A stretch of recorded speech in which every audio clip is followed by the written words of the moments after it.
Good afternoon दोस्तों। Good afternoon. Thank you. पिछले दिनों हमने आपके बहुत सारे सवाल, डाउट, शंका जो हमारे ऑफिस में कलेक्ट होते रहे हैं उन्हें हमने कलेक्ट किया और वो मेरे हाथ में है। और इन सारे सवालों के जवाब आपके लिए जानना ज़रूरी है, क्योंकि इसके बाद ही आपका जो इलाज है, इलाज तो आप खुद ही करते हैं अपने आप से। आपने देखा भी यहाँ पे, और जो कि यहाँ पे ही नहीं घर पे भी करेंगे तो वो तभी हो पाएगा ठीक से। कई लोग ऐसे सोचते हैं कि हम ठीक क्यों नहीं हो रहे। एक सवाल आता है, हर सवाल का कोई ना कोई जवाब मिल जाए तो एक डायरेक्शन मिल जाएगी।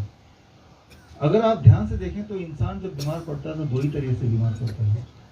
सिंप्लीफाई जितना करेंगे, जितना उसको आसान बना देंगे, उतना ही अचीव करना आसान हो जाएगा। तो सिंप्लीफाई करते हैं चीज़ों को। बीमारियों के नाम अगर गिनने से शुरू करें तो करीब 8,500 या उससे अधिक बीमारियां होंगी अगर सारे नाम गिनेंगे तो। लेकिन बीमार पड़ने के तरीके अगर आप सोचें तो दो ही तरीके बीमार पड़ने के। बॉडी में जैसा आप जानते हैं, अभी बातचीत कर रहे थे, प्रोटीन है, कैल्शियम है, या मिनरल्स हैं, विटामिन हैं, कुछ हार्मोन्स हैं। उनमें से कुछ अगर कम होगा, कुछ अगर ज़्यादा होगा तो उससे हम बीमार पड़ते हैं। कौन सा वाला हार्मोन कम हो गया, कैल्शियम कहाँ से मिलेगा, पोटेशियम कहाँ से मिलेगा, सोडियम कैसे बढ़ाएंगे या घटाएंगे, इन सारे कंफ्यूजन में फंसेंगे तो कभी भी जवाब नहीं मिलेगा। सिर्फ अगर आप बीमार हैं तो कोई ना कोई इन्हीं में से बॉडी में न्यूट्रिशन है वो कम या ज़्यादा हो गया, इतना से समझ लें तो भी काम आसान हो जाएगा।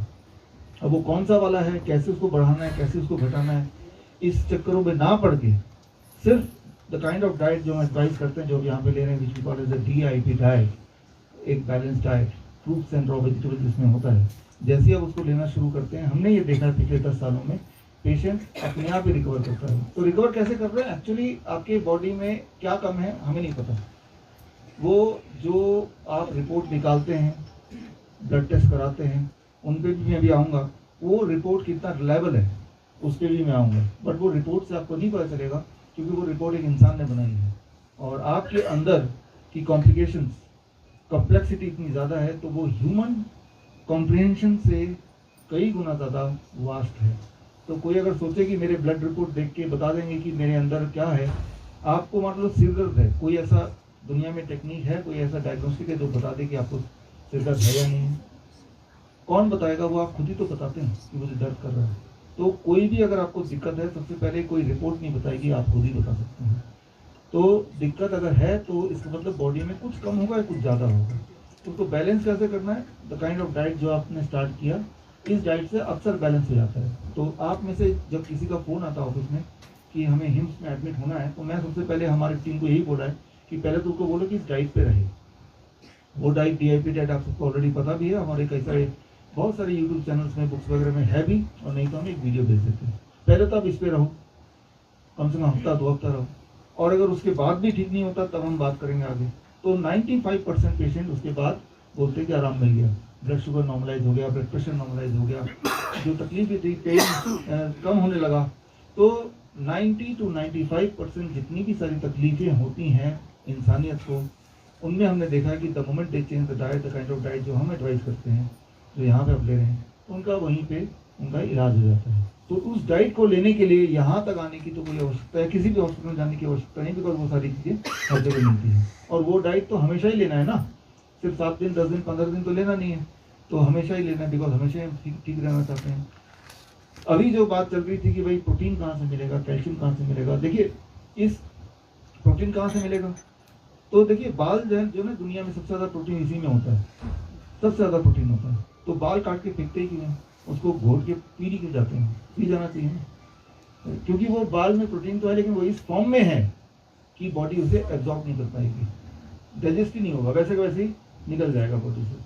तो ये हम भी समझते हैं, हर जानवर समझता है, इसीलिए उसको काट के फेंक देते हैं, हम कभी खाते नहीं। जानवर भी अगर किसी का शिकार करता है तो वो बाल को नहीं खा लेता है ना।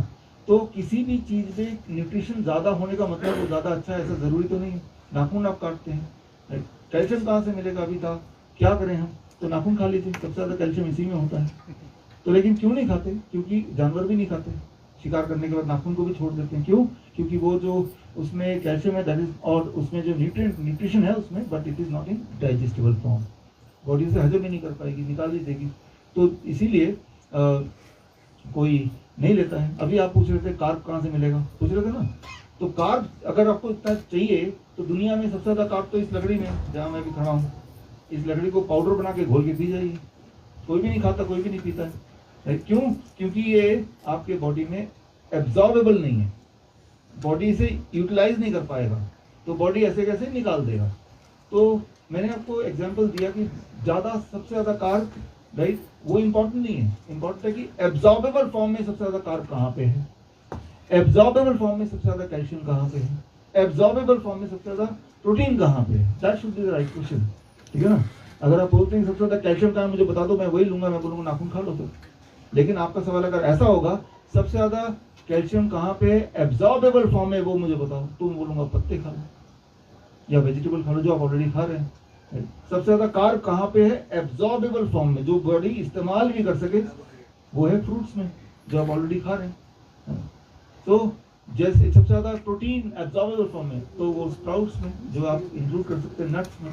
तो बोलने का मतलब ये है कि आप अपना जो सवाल पूछने का जो डेफिनेशन, जो तरीका, वो थोड़ा बदल देंगे तो आप सोल्यूशन की तरफ बढ़ जाएंगे, है ना।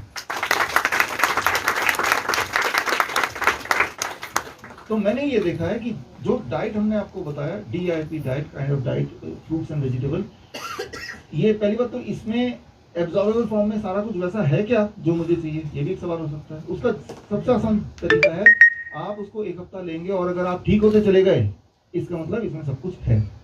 ज़्यादातर लोग ठीक हो रहे हैं उससे, इसमें सब कुछ है।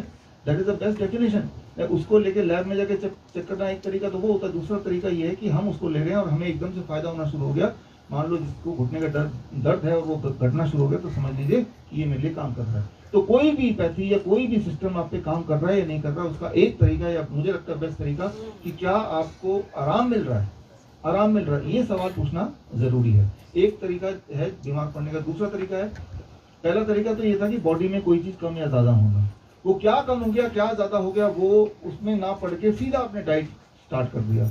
ये तो एक यूनिवर्सल डाइट है, कोई भी बच्चा बड़ा स्टार्ट कर सकता है। ऐसे ही हम करते हैं, हमारे पास जब फोन आते हैं हम सीधा यहाँ पे हिंट में नहीं एडमिट कराते, राइट, उतनी जगह भी नहीं, आप देख ही रहे हैं। तो और घर पे वो ठीक ही हो सकता है। दूसरे तरह के लोग होते हैं जिनको दूसरी तरह से बीमार पड़ सकते हैं, वो है बॉडी में कुछ चीजों का जमा होते रहना, फ्लूइड एक्युमुलेशन या मिनरल ओवर एक्युमुलेशन, जैसे स्टोन बन जाता है, ट्यूमर बन जाता है, या किडनी के पेशेंट को पानी जम जाता है, पूरे एक्युमुलेशन। तो अब क्या करना पड़ेगा, जो भी चीज एक्स्ट्रा बॉडी में जमा होगी, वो क्रेटिनाइन भी हो सकता है, यूरिया भी हो सकता है, यूरिक एसिड हो सकता है, शुगर हो सकता है, वो पानी हो सकता है, जो भी चीज एक्स्ट्रा बॉडी में आ गई है, ये सारी चीज खराब नहीं है। क्रेटिनाइन को खराब चीज बोले, यूरिया, यूरिक एसिड, शुगर, एक लेवल में सारी चीजों का अपना अपना रोल है। लेकिन अधिक हो गया, पानी खराब नहीं है, लेकिन पानी जमा होने लगा तो खराब है। तो कोई भी चीज बॉडी के अंदर खराब नहीं, लेकिन एक लेवल से ज्यादा हो गया, एक जगह से अलग, जहां पे नहीं होना चाहिए वहां पे हुआ, तो ही वो बॉडी में तकलीफ पड़ेगी। जब कोई चीज बॉडी में इकट्ठा होने लगती है, एक्युमुलेशन जिसे बोलते हैं, इससे हमें तकलीफ होती है, तो वही बीमारी है। हमारी तकलीफ किडनी फेलियर नहीं है इन रियल से, हमारी तकलीफ है कि देखो पैरों में सूजन है, मैं तो चल ही नहीं पा रहा, तकलीफ ये हुई ना।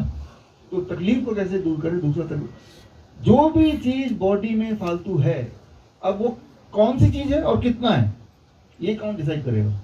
अच्छा, तकलीफ है कि नहीं, ये कौन डिसाइड करेगा, तो आप खुद डिसाइड करेंगे ना। आप ही ने बताया कि मुझे तकलीफ है, मुझे बॉडी में यहाँ पेन है, तो किसने डिसाइड किया, आपने डिसाइड किया। अब ये जो है इसका मतलब हो सकता है कुछ चीजें फालतू हो बॉडी में। अब वो कौन सा फालतू है, वो क्रेटिनाइन है कि यूरिया है कि यूरिक एसिड है कि पोटेशियम है, ये कौन डिसाइड करेगा। एक तरीका तो है कि लैब का रिजल्ट डिसाइड करेगी, राइट। तो इसका मतलब जितना फालतू है उस लैब के रिपोर्ट के हिसाब से उतना निकालना पड़ेगा ना बाहर। तो उतना कोई ऐसा तराजू है क्या कि क्रेटिनाइन 2 ग्राम निकाल दिया बॉडी से, ऐसा तो कोई तराजू है नहीं हमारे पास। तो कैसे निकलेगा वो, एग्जैक्टली उतना ही। ज्यादा निकाल देंगे तो भी तकलीफ है ना, कम निकालेंगे तो भी प्रॉब्लम है। तो एग्जैक्ट उतना ही कैसे निकलेगा जितने से हमारा हेल्थ ठीक हो जाए। उसका एक तरीका जो इस हॉस्पिटल में करते हैं, that is called hot water immersion, right. गर्म पानी के टब में जब बैठते हैं तो न जाने क्या सेटिंग करती, राइट, गॉडली, कि पानी और बॉडी में जो हमारे पोर्स है उसमें से extra creatinine, extra uric acid, extra urea, extra potassium, extra sugar, जो भी चीज फालतू है वो धीरे धीरे धीरे धीरे ये एक्स्ट्रा फ्लूइड वो उस रास्ते निकलने लगता है। लेकिन आपने अपने आप को स्थिति में रखा, आपने हॉट वाटर इमर्शन किया, आपने से कर ही रहे हैं यहाँ पे, है ना। तो उससे वो, लेकिन एक दिन में नहीं निकलेगा वो, क्योंकि एक दिन में जमा भी तो नहीं हुआ, जमा तो सालों सालों में किया ना आपने। तो इसी और वो इसीलिए that can be a permanent part of your lifestyle. यहाँ से जाने के बाद भी आपने एक टब बनाया, बनाते हैं हमारे बहुत सारे पेशेंट, हजारों में पेशेंट हैं जो घर पे बनाते हैं, गरीब से गरीब भी बना लेते हैं। बनाने के टेक्निक्स वगैरह आपने शेयर किए, वीडियोस वगैरह, हाँ, तो वो बन सकता है। तो बॉडी दो ही तरह से बीमार इंसान पड़ेगा, मैंने बताया, पहला और दूसरा कि बॉडी में accumulation of things in extra, तो उसको निकालने के दो रास्ते, एक ही रास्ता है, हॉट वाटर इमर्शन तरीक, जो कि बड़ा सस्ता, सेफेस्ट, सेफ है, राइट, और दैट इज अ परमानेंट इलाज। एक बार निकल गया और दोबारा वैसा एक्स्ट्रा जाए ना बॉडी में, उसके लिए क्या किया आपने, वो चीजें जो बॉडी के लिए एब्जॉर्बेबल नहीं है, जो बॉडी जिससे न्यूट्रिशन एब्जॉर्ब नहीं कर सकती, उस तरह के फूड को आपने खाना बंद कर दिया, है ना। जैसे मान लो मुझे पता है कि बाल है, ये बॉडी एब्जॉर्ब नहीं करेगी, लेकिन खाता रहा तो बॉडी क्या करेगी, एक्यूमुलेशन, एक्यूमुलेशन में फिर आपको दिक्कत आ जाएगी। इसका मतलब अगर आपके बॉडी में इतनी सारी चीजें एक्यूमुलेट होती रही हैं, चाहे extra creatinine, urea acid, fluid वगैरह, इसका मतलब आप जो भी खा रहे थे अब तक वो ठीक नहीं होगा ना, और इसका मतलब वो दोबारा खाने लगेंगे तो दोबारा से वही स्टेज आ जाएगी। तो आप देख रहे हैं दो ही रूप से आप अगर बीमार पड़ सकते हैं, मतलब बीमारी से निकलने के भी दो ही तरीके हैं, change your diet which you have change, and अगर एक्स्ट्रा एक्यूमुलेशन है, जैसे किडनी पेशेंट्स हैं, तो उनको hot water immersion therapy. Hot water immersion therapy एक दिन में बड़ी तेजी से निकाल देगा ऐसा नहीं है, कुछ दिन लगेंगे, 3 महीने 4 महीने भी लग सकते हैं, बट इंपॉर्टेंट है that is the safest way, क्योंकि वो उतना ही निकालेगा जितना आपकी बॉडी को जरूरत नहीं है, दैट एक्स्ट्रा पोर्शन ही धीरे धीरे निकलेगा। जबकि जो डायलिसिस होता है उसको नहीं पता, वो तो एक मशीन है, वो उठा के आपको जैसे सक कर लेता सब कुछ, राइट। तो हमारा इरादा किसी आंकड़े को बढ़ाना घटाना नहीं है, हमारा इरादा सिर्फ एक है कि हम कंफर्टेबल हो जाएं। हमें जो तकलीफ है, तकलीफ और बीमारी दो अलग चीजें हैं, हमारी तकलीफ कम करनी है, हमें जो दर्द था वो कम करना है, एनर्जी कम था तो उसको बढ़ाना है ना। जब आप आंकड़ों में फंसेंगे तो आप आंकड़े ठीक करने लग जाते हैं। आंकड़ों का ठीक होना और आपका ठीक होना दो अलग बातें हैं, इसी को जरा समझने की कोशिश करते हैं। पूरे देश विदेश में हमारे जो पेशेंट्स हैं और उनके सवाल आते रहते हैं, बहुत क्रिटिकल सवाल, जिनके जवाब अगर ना मिले तो हो सकता है कि आपका जो ट्रीटमेंट का डायरेक्शन है वो इधर उधर हो जाए, पटरी से बाहर निकल जाए। एक बात याद रखिए, अगर आपको ठीक रहना है तो आपको ही अपना डॉक्टर बनना पड़ेगा, राइट। यही कोशिश यहाँ पे हिम्स की होती है कि आप ही अपने डॉक्टर बने, क्योंकि आप ही अपने साथ 24 घंटे रहते हैं ना, तो you have to be your own doctor. तो इसलिए ये ट्रेनिंग है, इसीलिए ये हॉल है, इसीलिए हम लोग सब बैठे हैं यहाँ पे। तो हम सवाल लेते हैं, जो सवाल आप में से कुछ लोगों ने दिए, जो सवाल पूरे देश से आए हमारे पास, हमारे जो भी पेशेंट्स हैं जहाँ भी हैं, चाहे हॉस्पिटल में या घर पे हैं या जो बाहर भी रहते हैं, तो इनके जवाब मैंने इसलिए देना जरूरी है क्योंकि ये जवाब का आपसे कोई तालमेल है, कोई जरूरत है। पहला सवाल में है, despite following the diet therapies, KFT report is not improving like creatinine and potassium. एक सवाल सबसे महत्वपूर्ण कि हम तो सारा कुछ फॉलो कर रहे हैं, लेकिन हमारा क्रिएटिनिन क्यों नहीं घट रहा, पोटेशियम इतना बढ़ा क्यों है, ठीक है ना। तो इसका जवाब ध्यान सुनिए, ये सिर्फ क्रिएटिनिन और पोटेशियम के कॉन्टेक्स्ट में नहीं है, ये बाकी और पैरामीटर के कॉन्टेक्स्ट में भी लोग पूछते हैं। तो इसका जवाब क्या है, इस बात को देखिए। क्रिएटिनिन को लेते हैं एग्जाम्पल के तौर पे। कुछ लोगों के हम तो हजारों आपके जैसे पेशेंट्स के ब्लड रिपोर्ट देखते हैं रोज, तो हम थोड़ा सा आपको बता सकते हैं। आप तो अपना ही देखते हैं, हम तो सभी का देखते हैं, तो हमें थोड़ा सा ज़्यादा एक्सपोजर है। कई सारे पेशेंट ऐसे होते हैं जिनका क्रिएटिनिन बिल्कुल नॉर्मल है, लेकिन उनको किडनी फेलियर के सारे सिम्टम्स हैं। कई सारे ऐसे पेशेंट होते हैं जिनका क्रिएटिनिन 20 है, 20, तो आपको लगे 20 वाला तो जिंदा ही नहीं रहेगा, कोई सिम्टम नहीं है। तो क्रिएटिनिन कोई एनिमी नहीं है, कोई विलन नहीं है। क्रिएटिनिन जब बॉडी में बढ़ता है उसके बहुत सारे कारण होते हैं, उनमें से एक आध कारण ऐसे भी होते हैं जब किडनी काम नहीं करता तब भी बढ़ जाता है। लेकिन क्रिएटिनिन बढ़ गया तो किडनी काम नहीं कर रहा, ऐसा जरूरी भी नहीं है। जिस तरह से बाल जब सफेद होते हैं तो नॉर्मली लोग बूढ़े होते हैं तब सफेद होते हैं, लेकिन इसका ये मतलब नहीं कि जिसके भी बाल सफेद है वो बूढ़ा ही होगा, समझ रहे हैं बात, है ना। तो कोरिलेशन को समझिए इसको, कि क्रिएटिनिन बढ़ने का मतलब किडनी फेल है, ऐसा नहीं है। हाँ, किडनी फेल वाले का भी क्रिएटिनिन बढ़ जाता है, और कई बार जो किडनी के सिम्टम्स होते हैं वो क्लासिक सिम्टम होने के बाद भी क्रिएटिनिन नॉर्मल रहता है, तो दोनों ही रहता है। मतलब ये कि उसको देख के, क्रिएटिनिन को देख के आप अपना ट्रीटमेंट प्रोटोकॉल को तय नहीं कर सकते, या हम ठीक हो रहे हैं या हम बीमार पड़ रहे हैं, और ज़्यादा इसको भी तय नहीं कर सकते। तो मैं हमेशा बोलता हूँ अपने पेशेंट को, क्रिएटिनिन को तो देखो ही मत, that is not a parameter, right. वो मिसलीडिंग पैरामीटर है, और देखो तो इतना सीरियसली मत देखो, राइट। अब आता है पोटेशियम। ये सबसे इंपॉर्टेंट बात है आज की, इसको समझने की जरूरत है कि पोटेशियम 6 आ गया तो बड़ा खतरे की बात है। हाँ, उससे तो कार्डियक अरेस्ट आ जाएगा, डेथ आ जाएगा। एक बात आप समझिए कि जो किडनी फेलियर के पेशेंट हैं या ऐसे पेशेंट जिनका यूरिन आउटपुट कम हो गया है, राइट, यूरिन आउटपुट कम हो गया, पेशाब कम हो गया, इसका मतलब किडनी कम पेशाब बना रहा है, यानी कि किडनी खराब हो गई। इस तरह से आप इसको सोचिए।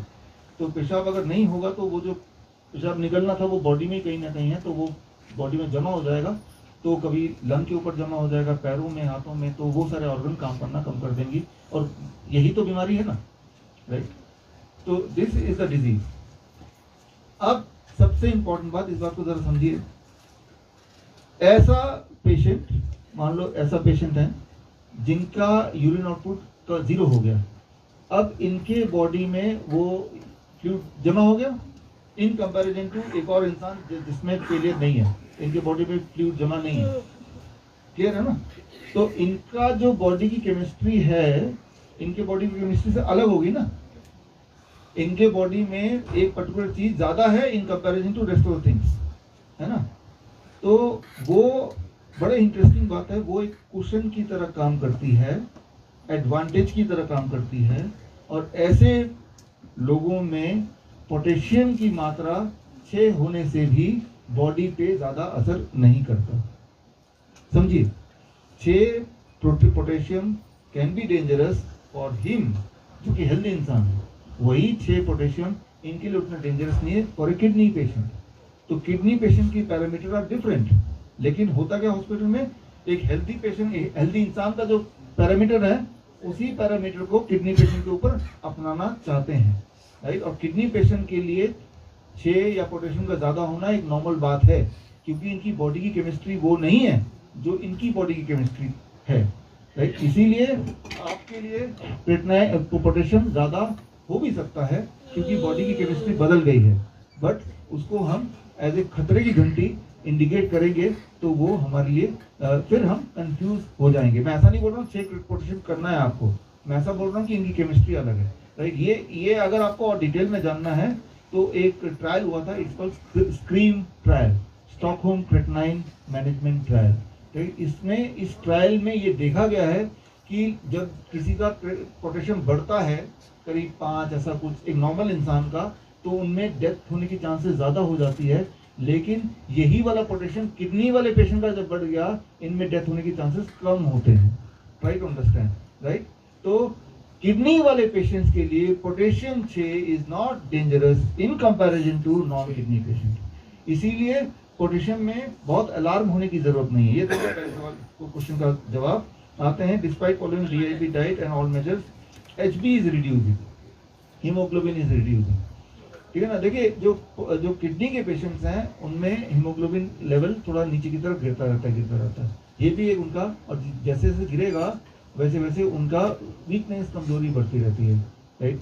तो यानी कि वो गिराने से रोकना है, या यूं बोले तो वीकनेस उनका ठीक हो जाए, तो दोनों आपस में रिलेशनशिप ऑलरेडी बना हुआ है। तो ऐसे पेशेंट हमारे पास आते हैं, हमारे पास जो पेशेंट है, वी कॉल देम, जो बीमारी है थैलेसीमिया, आपने नाम सुना होगा। थैलेसीमिया का पेशेंट जो होते हैं, थैलेसीमिया के पेशेंट ऐसे बच्चे होते हैं जिनकी बॉडी खून ही नहीं बनाती, हीमोग्लोबिन बनाती नहीं है, बहुत कम बनाती है। यानी कि ऐसे पेशेंट्स को हर 15 दिन में खून चढ़ाना पड़ता है, ट्राई टू अंडरस्टैंड। जिस तरह से आप रह के अपनी गाड़ी में पेट्रोल भराते हैं ना, पेट्रोल आप एक मीटर में देखते हैं कितना पेट्रोल रह गया है, फिर चिंता होती है पेट्रोल बहुत थोड़ा रह गया, भी भराना पड़ेगा कहीं गाड़ी ना अटक जाए। उन पेरेंट्स को चिंता होती है कि भाई कितना खून रह गया है, राइट। तो सोचिए कितनी क्रिटिकल केस है। लेकिन ऐसे बच्चे भी, उनकी बॉडी भी खून बनाना शुरू कर देती है जब वो ये डीआईपी डाइट प्रोटोकॉल रखते हैं हम उनके लिए, प्लस उनके लिए हम रखते हैं green and red juice. Green juice याद रखिए, जब हरे पत्तों का जिक्र अभी हुआ है, पत्तों का जो ब्लड का उसका जो केमिकल स्ट्रक्चर है वो ब्लड के केमिकल स्ट्रक्चर से बिल्कुल मिलता है। इसीलिए ग्रीन जूस, पत्ते, पालक के पत्ते, मूली के पत्ते, पान के पत्ते, राइट। तो ये सारे जो पत्ते हैं, धनिया है, पुदीना है, पत्ते अगर अपने डाइट में इंक्लूड कर लिए, या तो उसको पीजिए या उसको खाइए, तो आप ग्रीन ब्लड खा रहे हैं। और ऐसा जब आप करेंगे, ग्रीन जूस बोलता हूँ मैं या रेड जूस, चुकंदर है, टमाटर है। अरे टमाटर तो किडनी पेशेंट को मना किया है, एकदम से एक सवाल कर ऐसे रिएक्शन आता है पेशेंट को। याद रखिए जो चीज़ें आपको ठीक कर सकती हैं उन सब चीज़ों को मना कर दिया गया है। जैसे नारियल पानी जो कि मिनरल बैलेंस करता है तो उसको मना कर दिया है। शुगर के पेशेंट को क्या मना किया? मैंगो। जबकि आम बहुत ज़्यादा खाएंगे तो आपका शुगर ही ठीक हो जाएगा, डायबिटीज भी ठीक हो जाएगा। तो जो भी चीज़ आपको ठीक कर सकती है ढेर सारे खाने से, उन्हीं चीज़ों को आपको बना कर दिया गया है। तो आपको उस सोच से बाहर निकलना ही पड़ेगा क्योंकि वही चीज़ आपको ठीक करती है। तो coming to the haemoglobin level, हम कैसे ठीक करते हैं? उन बच्चों का भी जिनका खून बनाता नहीं बचपन से ही, अगर उनका भी ठीक हो सकता, आपको तो बचपन से बनाता था ना किडनी पेशेंट का, तो उनका तो ठीक हो ही सकता और ठीक होता भी है। तो सिर्फ इतना, you have to add green and red juice. एक दिन ग्रीन जूस, एक दिन रेड जूस, एक दिन ग्रीन जूस, एक दिन along with the DIP diet, along with other standard kidney protocol जो हमारा है, हॉट वाटर इमर्शन, वो सब अपनी जगह पे है। ऐसा करते हैं। और सनलाइट, सनलाइट का जिक्र आज हुआ। Sunlight is more important than what we think, right? आधा घंटा, पौना घंटा, 1 घंटा, पूरा नहीं तो आधा पैरों में पड़े, पूरे बॉडी में नहीं पड़े तो ज़्यादा धूप लग रही है तो जब हमारे बच्चे जो थैलेसीमिया के बच्चे वो ऐसा करते हैं तो उनको खून नहीं चढ़ाना पड़ता है। तो आप सोच सकते हैं कि अगर वो ऐसे लोग जिनको खून बनता ही नहीं है या सो कॉल्ड ऐसा बताया गया है, अगर वो भी ठीक हो सकते हैं, आपका तो फिर भी बॉडी खून बना रहा है।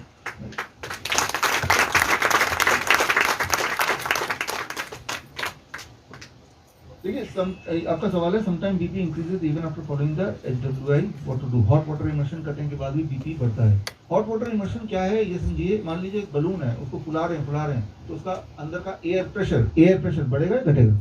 बढ़ेगा ना। और थोड़ा सा हवा निकाल दे तो घटेगा। हॉट वाटर इमर्शन क्या करता है? आपके बॉडी के अंदर से थोड़ा सा हवा, यानी कि एक्स्ट्रा जो मटेरियल है जो बॉडी के अंदर है, एक्स्ट्रा फ्लूइड, वो निकाल देता है। निकालने से एक्सपेक्टेड क्या है? ब्लड प्रेशर बॉडी का क्या होना चाहिए? घट जाना। लेकिन ऐसा करते हुए उसको क्या करना पड़ता है? बड़ी मेहनत करनी पड़ती है। आपका हार्ट रेट को बढ़ाना पड़ता है। हार्ट बड़ी तेजी से काम करने लगता है जब आप हॉट वाटर इमर्शन के अंदर रहते हैं। तो जब हार्ट बड़े तेजी से काम करेगा तो ब्लड प्रेशर बढ़ेगा। तो टेम्पोरली बढ़ भी सकता है लेकिन अल्टीमेटली घटेगा, राइट? तो अगर थोड़ा बढ़ेगा भी तो उसका अलार्म की तरह नहीं लेना है।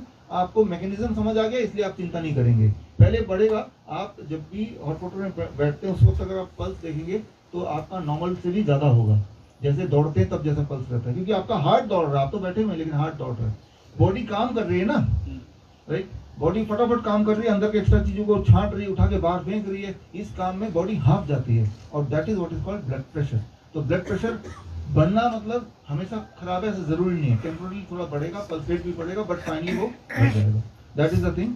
और अगर ऐसा नहीं हो रहा, इसका मतलब आपको नोटिस करना पड़ेगा कहीं डाइट में, किसी और चीज में कोई अगर घपला तो नहीं किया आपने, कोई चीटिंग तो नहीं किया आपने, ये भी देखना पड़ेगा आपका। अगला और एक और चीज है, कई बार अनएक्सपेक्टेड जो चीज हम उम्मीद कर रहे हैं वैसा इमीडिएटली नहीं भी दिखता, ऐसा भी होता है। लेकिन फिर भी प्रोटोकॉल को फॉलो करें, उसी में भलाई है।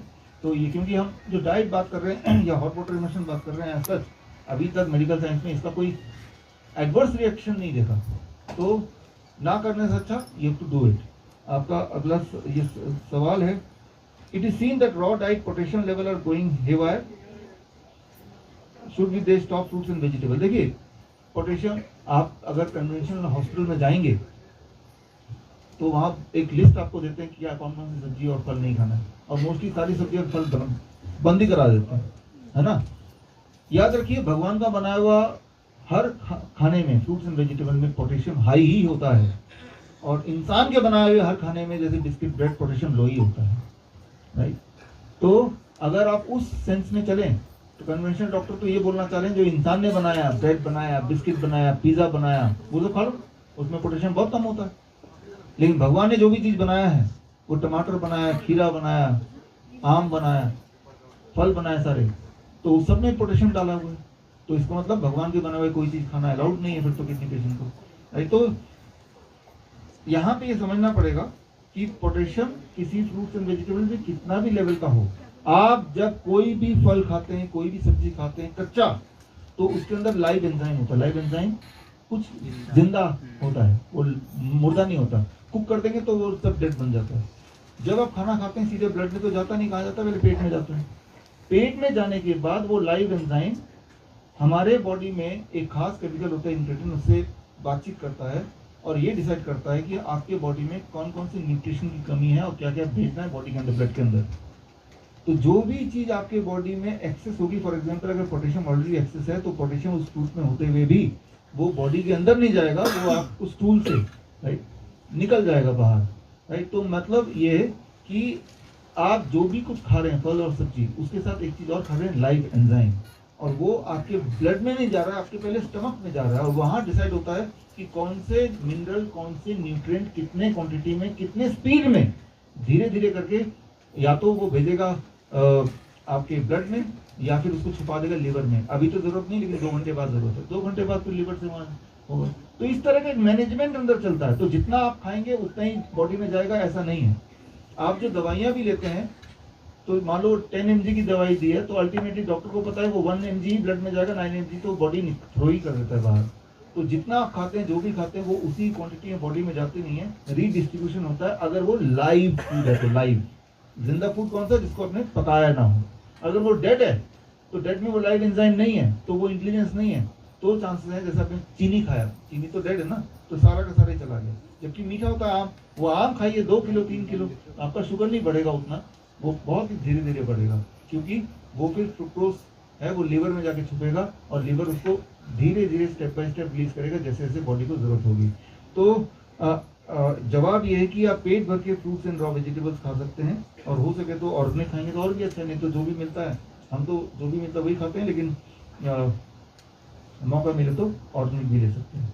अच्छा, how to do hot water immersion in femoral catheter. कई सारे आप में से पेशेंट ऐसे हैं जिनके कोई ना कोई कैथेटर लगा हुआ है, यहाँ पे लगा हुआ है, फेमोरल कैथेटर लगा हुआ है, राइट। या कोई ऐसे भी हैं जिनको जख्म है, जिनको गैंग्रीन हो रखा है, हॉट वाटर इमर्शन करना है, तो वो क्या करेंगे।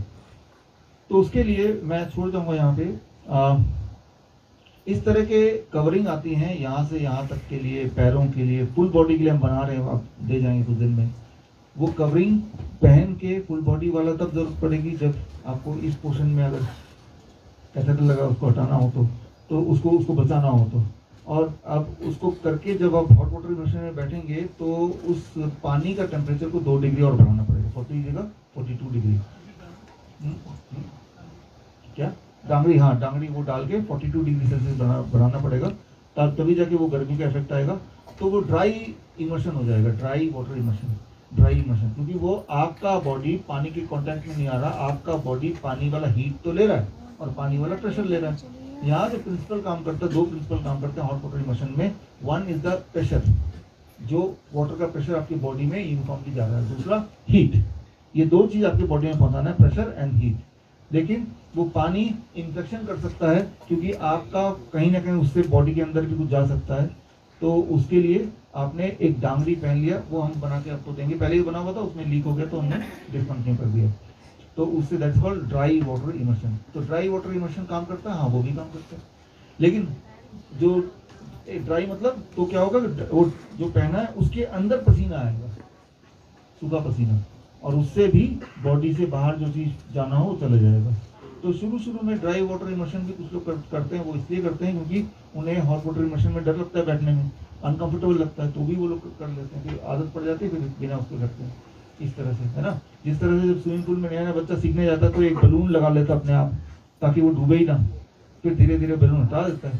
तो ऐसे भी कुछ लोग करते हैं। तो खैर इसका इंतजाम हो जाएगा, और इसके जो हाथ का और पैर को बचाने का वो तो अमेजन में मिलता है, आप वो वैसे भी खरीद सकते हैं ऑनलाइन, कई सारे दुकान लोग बेचते हैं इसको, वो नाम मैं आपको दे दूँगा, लेकिन वो मिलता है पैरों के लिए, हाथ के लिए, वो सब मिलते हैं, ठीक है ना।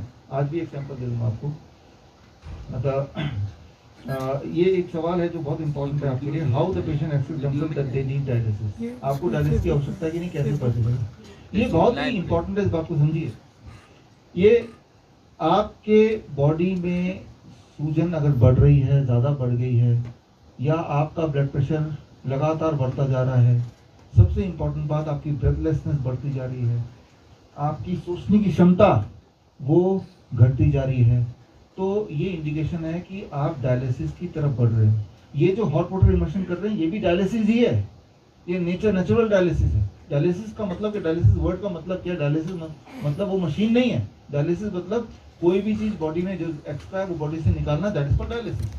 और वो निकालने का तरीका कुछ भी हो सकता है, पानी में बैठ के निकालें तो भी आप डायलिसिस ही कर रहे हैं, या वो मशीन से निकालें तो भी आप डायलिसिस कर रहे हैं।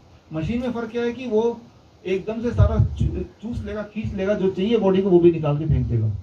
जबकि हॉट वाटर में क्या है, तो बड़ा स्लो है और वो वही चीज निकालेगा, उतना ही निकालेगा जितना आपकी बॉडी को जो चीज अनरिक्वायर्ड है। तो यही फर्क है। तो लेकिन कई बार वो जो हॉट वाटर इमर्शन है वो धीरे धीरे करता है, लेकिन आपकी बॉडी को थोड़ा ज्यादा चीज एक्यूमुलेट हो चुका है, तो उसमें कभी कभी आपको डायलिसिस की आवश्यकता पड़ सकती है। खासतौर पे जो लोग हफ्ते में 2 डायलिसिस करने जाते थे, ऐसा हो सकता है 15 दिन में 1 डायलिसिस करने जाना पड़ा और बाकी हॉट वाटर इमर्शन ने बाकी काम कर दिया। इस तरह से बैलेंस वो कब होगा, जब आपके डे टू डे लाइफ, अब इसको समझिए जरा, कैसे पता चले कि मुझे डायलिसिस की जरूरत पड़ गई है।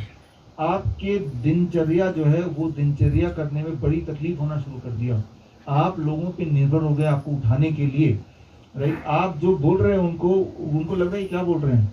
फिर आपकी मेंटल स्टेट ठीक नहीं है, आपकी ब्लड प्रेशर हैवी हो गई है, आपके पैरों में सूजन बढ़ गई है, आपका यूरिन आउटपुट पहले से ही बहुत कम है, मिनिमम है, ठीक है ना। आपका वेट लगातार बढ़ता जा रहा है और इन सबसे कमजोरी काफी ज्यादा आ गई। कमजोरी इतनी ज्यादा कि आप अपने डे टू डे रूटीन वाला काम अब ठीक से नहीं कर तो पा रहे हैं मजबूरी में, लेकिन उतना नहीं कर पा रहे हैं। इसका मतलब समय आ गया एक डायलिसिस करके इंटरवीन करने का। डायलिसिस को हम रिकमेंड नहीं करते, क्योंकि जितनी बार आप डायलिसिस करते हैं, डायलिसिस के अपने ढेर सारे नुकसान हैं। आपके बॉडी को हर बार वो डैमेज करके ही आपकी बॉडी से कुछ ना कुछ निकालता है, जबकि हॉट वाटर इमर्शन बिना डैमेज किए आपकी बॉडी से एक्स्ट्रा चीज निकालता है।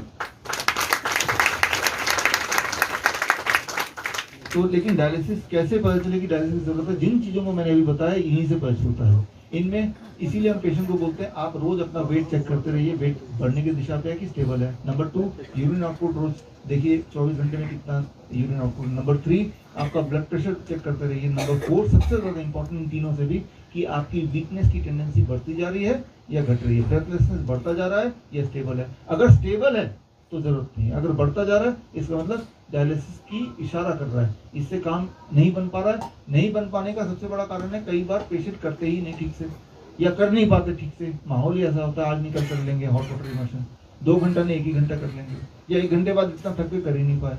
तो whatever may be the reason, लेकिन कैसे पता चले उसका मैंने जवाब दे दिया। ये जो भी मैं आपको बता रहा हूँ ये सारा रिकॉर्ड भी हो रहा है, ये रिकॉर्डिंग सुनना पड़ेगा आपको, इसी में जवाब है ना, क्योंकि ये भूल जाएंगे ना।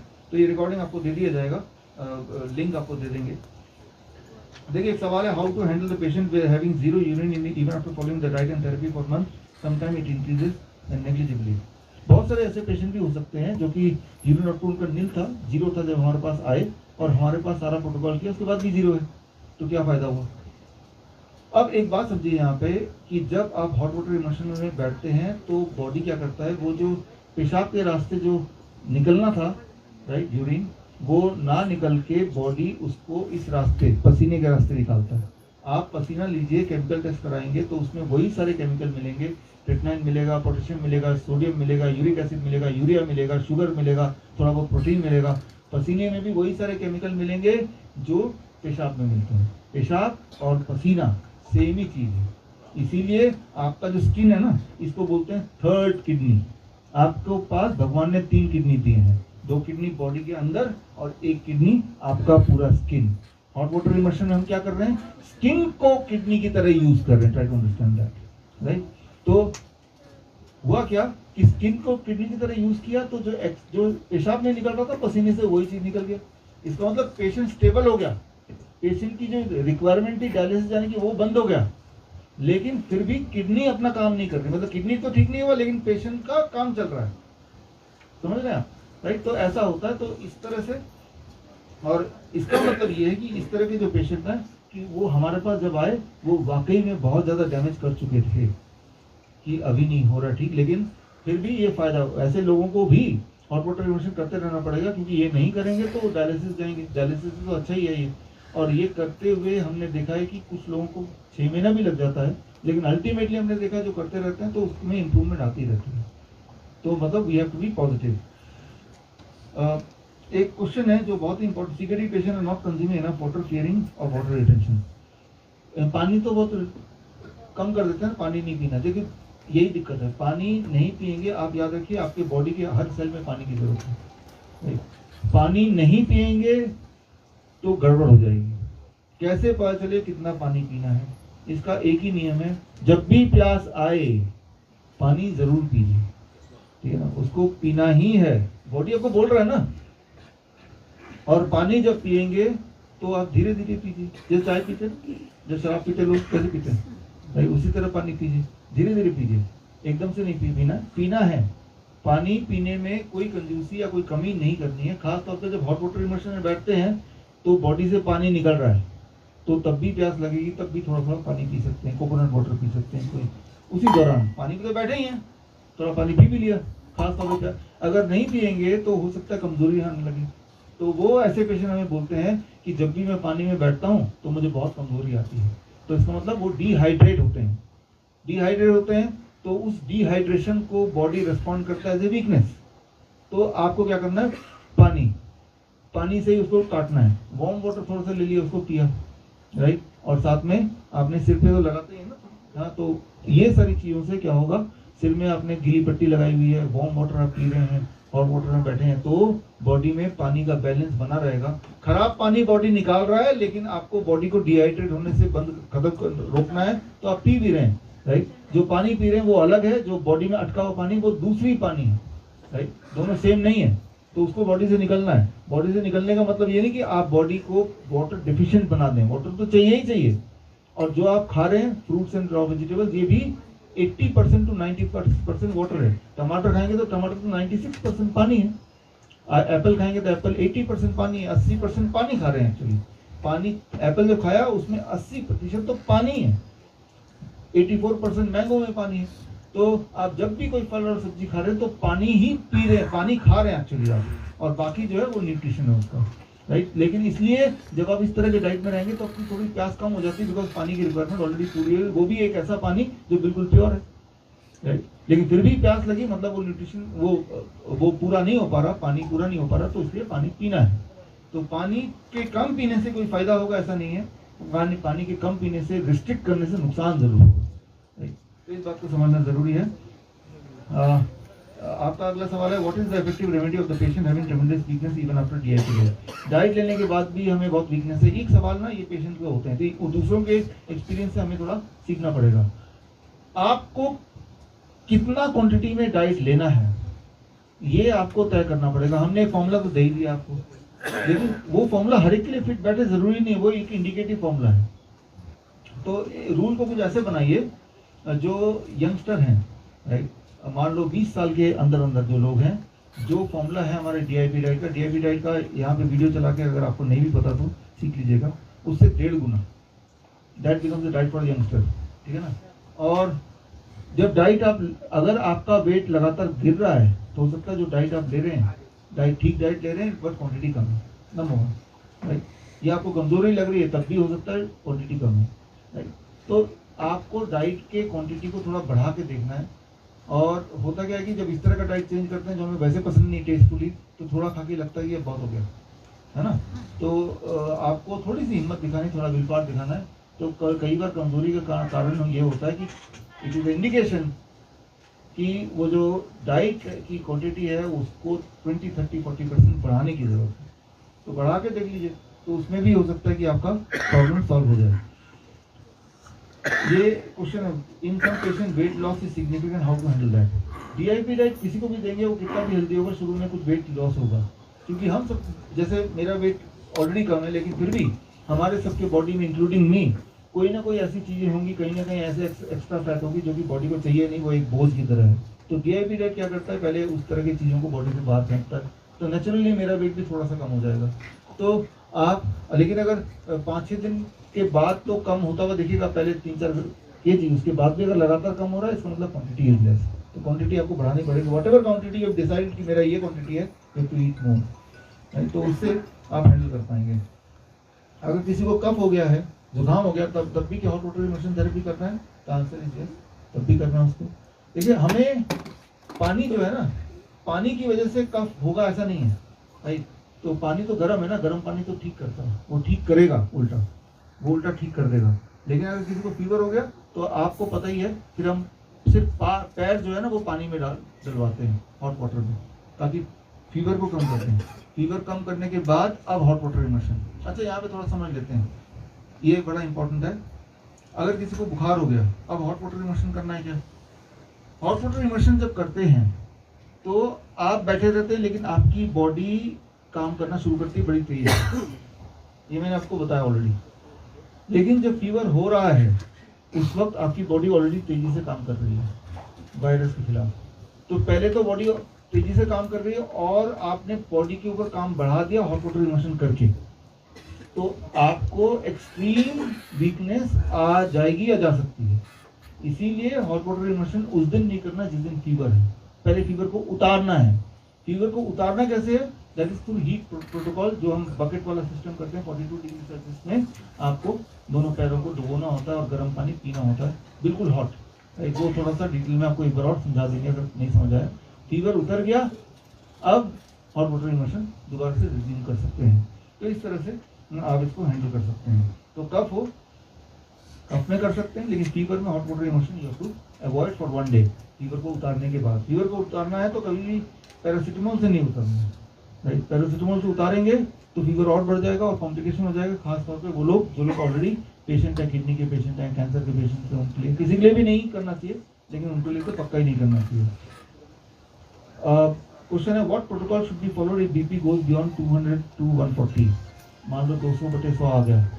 कभी कभी ऐसा हो जाता है, और अगर आप एब्सोल्युटली कंफर्टेबल हैं तो कोई दिक्कत ही नहीं है, लेकिन कंफर्टेबल नहीं है तो hot water, lower leg hot water immersion, गर्म पानी में जब बकेट में पानी डालते हैं, पैर डालते हैं, तो गर्मी जब पैरों में पड़ती है तो ब्लड वेसल डायलेट होती है, बड़ी होती है। ब्लड वेसल बड़ा होगा तो ब्लड प्रेशर कम हो जाएगा। ब्लड वेसल बड़ा, ब्लड प्रेशर कम। तो आपको क्या करना है, बॉडी में, खासतौर पर बॉडी, कुछ ब्लड वेसल को बड़ा कर देना है। वो बड़ा कैसे करेंगे? आपने सेफली तो पानी में पैर अपने रख दिए बाल्टी में, तो ब्लड प्रेशर को घटाने के लिए भी और फीवर को घटाने के लिए भी सेम तरीका। फीवर को घटाने के लिए गर्म पानी में पैर क्यों रखा? क्योंकि फीवर को पहले हम बढ़ाएंगे। जैसे ही गर्म पानी में पैर दोनों डाले तो फीवर बढ़ जाएगा। फीवर बढ़ते ही वायरस इट डिसइंटीग्रेट्स और then the body will itself अपना फीवर को घटा देगा। इसको अलग से एक सेशन कोई ले सकता है समझाने के लिए। आगे चलते हैं। यहाँ पे एक सवाल आता है, वाटर कई जगह है, नागपुर है, चेन्नई है, अजमेर है, जहाँ टेम्परेचर खुद ही 46 to 48 डिग्री होता है, गर्मी। तो गर्मी के मौसम में इतनी गर्मी वाली जगह में भी हॉट वाटर इमर्शन करेंगे क्या? वहाँ भी करना है क्योंकि आपको तो दिक्कत है, लेकिन वहाँ पे उतने ज़्यादा देर 2 घंटे करने की जरूरत नहीं है। वो वहाँ रिजल्ट जल्दी आएगा। 2 घंटे की जगह आधा घंटा, 1 घंटे में भी फटाफट बॉडी से बाहर। हमने देखा है जो सर्दियों में यहाँ पे ही हॉस्पिटल, सर्दियों के टाइम में लोग 2-2 घंटे पानी में बैठ सकते थे, आराम, मजा आता था, लेकिन वो रिजल्ट नहीं आते जो अभी आ रहे हैं। तो सर्दियों के टाइम में उल्टा ज़्यादा देर बैठना पड़ेगा, गर्मी के टाइम में कम देर बैठ के भी सिमिलर रिजल्ट आ सकते हैं। तो ये इस तरह से आप इसको समझिए। तो गर्मी में एडवांटेज ये कि कम देर के लिए बैठना पड़ेगा, सर्दियों में एडवांटेज ये कि आराम, बैठने में डिस्कम्फर्ट नहीं है, कंफर्टेबल है, बट टाइम आपका ज़्यादा लग जाएगा। तो ये भी आपको समझना होगा। यह है कि आपका एक सवाल है कि बहुत सारे पेशेंट को 15-20 मिनट में हॉट वाटर इमर्शन में वीकनेस लग जाता है ना, परेशानी होती है। तो मैंने आपको ऑलरेडी इसका पार्शियल जवाब दिया है। शुरू में परेशानी इसलिए होती है क्योंकि आप में से मान लो जो लोग दौड़ने की आदत नहीं रही, उनको बोले ज़रा भाग के जाना उस वाले बिल्डिंग तक, तो आप उतने में ही बहुत ज़्यादा थक जाएंगे क्योंकि बॉडी को आदत नहीं है उसकी। तो आप 15 मिनट ही कीजिए, फिर उसको 20 मिनट कीजिए, 25 मिनट कीजिए, ऐसे करके आप अपने कैपेसिटी को बढ़ाएंगे, आप करने लगेंगे। नंबर 1। नंबर 2, वो एक पानी मैंने बताया, हो सकता है कि वो डिहाइड्रेट होने लगे, लेकिन 15 मिनट में डिहाइड्रेशन की नौबत आने से पहले ही कमजोरी आ गई। अगर पहले से ही प्यास लग रही, प्यास लग के फिर उस प्यास पानी पी के फिर बैठिए उसके अंदर। तो 15 मिनट से आप शुरू कर सकते हैं और धीरे धीरे बॉडी को आदत डलवा सकते हैं। तो ज़्यादातर लोगों को जो हेल्दी भी हैं, जो बिल्कुल हेल्दी आपको लगता है, उनको बोलिए पानी में बैठ के दिखाए तो भी 15 मिनट में थक जाएंगे। ऐसा भी होता है, राइट, ऐसा होना बड़ा नॉर्मल है। तो अगर आप, ऐसा नहीं कि आप पेशेंट हैं इसलिए आप थक गए, राइट, आपको अपने हार्ट को काम कराने की आदत नहीं है, क्योंकि हॉट वाटर इमर्शन में जब बैठते हैं तो किडनी काम नहीं करता, किडनी की काम करने की जरूरत नहीं है, किडनी को तो काम करवाना है, तब हार्ट काम करता है, राइट। तो जो वही लोग जो दौड़ नहीं सकते ज़्यादा, वही लोग वहाँ बैठेंगे तो उनको थोड़ा सा टाइम लगेगा उनके, क्योंकि हार्ट को ज़्यादा काम करना पड़ रहा है। तो 15 मिनट में थकावट हो जाएगी, लेकिन वो धीरे धीरे 15-20 ऐसे करते करते आप, तो वो दिन में 2-3 बार 4 बार में करेंगे, एक बार में नहीं भी कर सकते, इंस्टॉलमेंट में करेंगे वो। लेकिन लूज मोशन स्टार्ट हो जाते हैं पेशेंट को सैलेड खाते ही, ऐसा होता है, सैलेड खाते ही जो रॉ वेजिटेबल से लूज मोशन स्टार्ट होते हैं। 3-4 दिन चलेंगे, 10% लोगों को होता है, हमने देखा। हमारा जब भी कैंप होता है 10 पर पेशेंट, तो 3-4 दिन तक तो कुछ नहीं करते रहना है। उसके बाद भी अगर आपको लूज मोशन हो रहे हैं, आप रुक ही नहीं रहे हैं और लूज में चलते जा रहे हैं, तो समझ लीजिए कि ये जो रॉ वेजिटेबल है that is not very much suitable to you, at least now. उस वक्त सुटेबल, तो आपको उन लोगों को सिर्फ रॉ वेजिटेबल की जगह स्टीम्ड वेजिटेबल, बॉयल वेजिटेबल नहीं बोल रहा, स्टीम्ड वेजिटेबल, स्टीम वेजिटेबल करके आपने खाया, फिर कुछ दिन बाद 10 दिन बाद दोबारा से आपने रॉ, थोड़ा आधा रॉ आधा स्टीम, अल्टीमेटली फिर दोबारा से रॉ पे ही आ जाना है। तो पेट को अपने रीएडजस्ट करने की का तरीका ये, अपने रीएडजस्टमेंट करने के तरीके पे आप चलने लगे। तो एक सबसे इम्पोर्टेंट क्वेश्चन, और ये आखिरी क्वेश्चन भी है, ब्रेथलेसनेस। कई बार जो किडनी पेशेंट का एक क्लासिक सिम्टम होता है जब आपको डायलिसिस के लिए जाना है, बॉडी ये बताना चाहता है, तो वह है ब्रेथलेसनेस, सांसें नहीं आ रही, जल्दी जल्दी सांसें लेते हैं, शैलो ब्रीदिंग करते हैं, सांसें नहीं आती, सांसें लेने में उनको दिक्कत होती है। वो विजुअली आप देखेंगे तो पता चल जाएगा, ऑक्सीमीटर में देखेंगे तो उनका SpO2 भी गिरा रहेगा, 60 रहेगा, 68 रहेगा, ऐसे रहेगा, हाँ इतना कम हो जाता है। तो इसमें घबराने की कोई बात नहीं है। ऐसे पेशेंट को इमरजेंसी हैंडलिंग कैसे करनी है उस वक्त, तो एक तो ये है कि उनको डायलिसिस की जरूरत तो है, डायलिसिस तो यही है, लेकिन अब क्या है कि नहीं करेंगे तो सांसें नहीं ले पा रहे, और डायलिसिस करेंगे तो डायलिसिस का खतरा अपना है, राइट। तो वही करते हैं कि भाई इसमें ज़्यादा खतरा किस चीज़ का है, उस वक्त तो सांस नहीं ले पा रहा, पहली बात तो यही ज़्यादा खतरा है, तो चलो डायलिसिस करा दो। हालांकि डायलिसिस इज डेंजरस, राइट, इस बार के लिए करा दो, एक तो ये, लेकिन वो उस वक्त सांसें लें, इसके लिए रिलीफ कैसे मिले पेशेंट को, राइट। तो वो एक सिंपल आप याद रखिए इस टेक्निक को, जब भी किसी को भी सांसें ना आए, किसी भी वजह से ना आए, राइट, वो चाहे जो रेस्पिरेटरी डिसऑर्डर के पेशेंट अदरवाइज होते हैं उनको, या फ्लू के बाद भी कई लोगों को सांसें लेने में दिक्कत होती है उनको, या फिर एक किडनी वाले पेशेंट को सांसों की दिक्कत होती है। तो याद रखिए, जब जैसे मैं अभी खड़ा हूँ, ये जो पोस्चर है खड़ा होने वाला, इस पोस्चर में सांसें लेने में सबसे ज़्यादा दिक्कत होती है, तो खड़े होने देना नहीं उनको। और अगर बैठे, जैसे आप लोग बैठे हैं पीछे की तरफ ऐसे करके, तो ऐसे जब आप पीछे सपोर्ट लेके बैठेंगे तो उसमें सांस लेने में बड़ी दिक्कत होती है। आप अभी कीजिए, अभी अब करेंगे, ऐसे करके बैठ के देखिए, आपका सांस अभी रुक जाएगा, ऐसे बैठेंगे, सांस लेने में अभी दिक्कत आ जाएगी, जबकि आपको सांस लेने में वैसे कोई दिक्कत नहीं है। तो ऐसे पेशेंट हताश होकर ऐसे ही बैठ जाते हैं, तो पहले दिक्कत थी, ऊपर से इसके बाद एडिशनल दिक्कत होगी, अब उनको लग रहा है कि ये सांसों की दिक्कत हो रही है, जबकि उसका पोस्चर डिफिकल्ट है, पोस्चर की डिफिकल्टी है। तो पोस्चर आपने देखा होगा पिछले साल कोरोना के बाहर देखा होगा, गाड़ियों कार में लोग ऑक्सीजन सिलेंडर ढूंढ रहे हैं और जो पेशेंट है वो ऐसे लेटा हुआ, तो ऐसे कभी नहीं लिखवाना है, पीठ के बल ना लेटे हो पेशेंट, हमेशा पेट के बल लेटे। और अगर खड़े रहना है तो सीधे ना खड़े हो, जैसे अभी मैं खड़ा हूँ, जैसे ऐसे कर लेंगे आपकी सांसें बड़ी अच्छी होने लगेंगी। आपको कभी डर लग रहा है, कभी सांसें एब्रप्ट हो रही हैं, आप ऐसे खड़े हो जाए, राइट। आपको उसी वक्त आपको एकदम, क्योंकि ऐसे जब खड़े होते हैं तो हार्ट का जो लंग पे प्रेशर है वो एकदम कम हो जाता है, हार्ट की कैपेसिटी लगभग 20% बढ़ जाती है, तो आपकी सांसें ठीक हो जाती है। बैठना है तो आगे की तरफ झुक के बैठना है, राइट, आगे की तरफ जैसे झुकेंगे, झुकते ही सांसें आने शुरू हो जाएगा, राइट। तो क्योंकि हार्ट का प्रेशर लंग के ऊपर नहीं है, हार्ट की कैपेसिटी, अपने लंग की कैपेसिटी बढ़ा दिया तो सांसें आने शुरू हो जाएंगी। कैसे पता चलेगा, एक तो उसका सिम्टम देख के पता चल जाएगा, वो खुद ही दिख रहा है कि वो सांस ले पा रहा है। दूसरा, और भी साइंटिफिकली आपको अपने हिसाब से देखना, तो SpO2 लेवल भी उसका बढ़ने लगेगा 10-15 मिनट में। तो उस पोस्चर में कुछ घंटे बैठेगा, कुछ घंटे, हालांकि कुछ घंटे बैठना, जैसे ऐसे आगे की तरफ झुक के या पेट के बल लेट के, और साथ में एक छोटा सा फैन भी हम देते हैं, छोटा सा फैन, इतना छोटा बैटरी वाला, वो रखिए। ऐसे पेशेंट आप घर पे खरीद के रखिए, 200 रुपये का रखिए अपने पास, और वो फैन को ऑन करके जब नाक से 6 इंच दूर आप लगाते हैं, तो हमारे इस एरिया के अंदर इस तरह के रिसेप्टर्स होते हैं जो स्विच ऑन हो जाते हैं। वो स्विच ऑन होने से आपके लंग की कैपेसिटी और लंग की फंक्शनिंग बढ़ जाती है, राइट। ये बड़ा ही इंटरेस्टिंग है, ये छोटा सा फैन बहुत ही कमाल की चीज़ है। जैसे ये करके ऑन करेंगे, और अगर फैन नहीं है आपको फॉर एग्जांपल, तो एक और इंटरेस्टिंग काम कर सकते हैं, आप उसे गाड़ी में बिठाइए अपने साथ, गाड़ी चला रहे ना, खिड़की खोल दीजिए और उसको बोलिए खिड़की के बाहर अपना मुंह करिए, खिड़की के बाहर से जब एकदम से एयर आएगा ना, जब गाड़ी चला रहे हैं, राइट, तो उसका ये जो रिसेप्टर है खुल जाएगा, और खुल जाएगा, उसे बोलेगा बड़ा अच्छा लगेगा। तो ऐसे पेशेंट को जब पेशेंट बोलेगा ना मुझे सांसें नहीं आ रही, हॉस्पिटल ले जाओ, कहा अभी आओ, चलो बैठो गाड़ी में और खिड़की खोल दीजिए, बोले बाहर देखो हॉस्पिटल आ रहा है कि नहीं।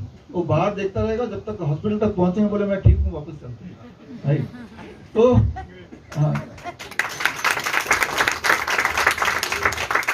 ये काम करता है, हर बार काम करता है। एक बार जो वो रिसेप्टर खुल गए ना, फिर उसके बाद वो नॉर्मल रहेगा। ऐसा नहीं कि बाहर ही झांकते रहना पड़ेगा, ऐसा भी नहीं है, थोड़ी देर की बात है। रिसेप्टर को अंदर जो रिसेप्टर को स्विच ऑन कर देना है, स्विच ऑन कर देना है।